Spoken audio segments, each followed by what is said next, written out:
গিয়ে আল্লাহ কাছে বলতেছি, ইয়া নবী আল্লাহ সাল্লাল্লাহু আলাইহি ওয়াসাল্লাম, আমাদের বাংলাদেশের পরিস্থিতি এই, বাংলাদেশের অবস্থা এই, দুইটা দলের মধ্যে দুইজন নেত্রী, এবং কেউ সেকুলার কেউ ডেমোক্রেসি, এর বাহিরে ক্ষমতা আসাও খুব কঠিন এবং জটিল।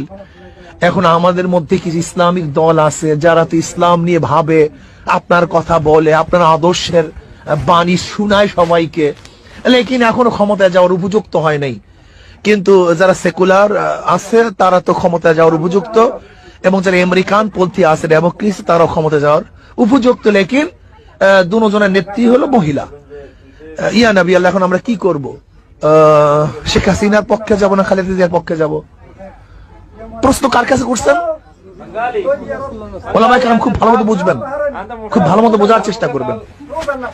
দুইটা দল আছে বড়, যাদের অবস্থা এই, আর ছোট চরমরাই হুজুর ওই তো সে হাক ডাক দিয়ে বেড়াইতেছে, সবাইকে বলছে আসো, শুধু নেতা নয় নীতির পরিবর্তন চাই, ইসলামী হুকুমাত কায়েম করতে চাই, জীবন যাবে যাবে, যা হয় হোক, ইসলামের বাহিরে যাওয়ার কোনো সম্ভাবনা নাই, সেই সমস্ত এই সাধু বাণী শুনাইতেছে।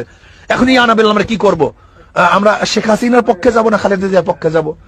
আল্লাহ নবী বলতেন, যা তাহলে কি করবে, যেহেতু বড় দুইটা দল, তোরা সবাই শেখ হাসিনার পক্ষে যা। কি কথা ঠিক আছে না?